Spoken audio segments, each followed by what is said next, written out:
আসসালামু আলাইকুম। সবাই কেমন আছেন?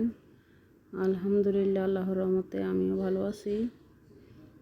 অনেক দিন যাবৎ কোনো ব্লগের কাজ করি না, কোনো কাজ করতেছি না, শুধু সেলাই করছি। কিছু অর্ডারের কাজ ছিল, সেলাইয়ের জামার 3 পিসের। তো এগুলো শেষ করে আজকে একটা ব্লগের কাজ করলাম। কেমন হয়েছে কাজটা জানাইয়েন। অনেক দিন পরে কাজটা করলাম, যেহেতু ছোট ছোট ফুল দিয়ে লেস দিয়ে কাজটা করছি। আমার কাছে তো মোটামুটি ভালোই লাগছে। আপনাদের কাছে কেমন লাগছে আপনাদের মতামত কমেন্টে জানাবেন। আপনাদের উৎসাহ পেলে আরও কাজ করব ইনশাল্লাহ।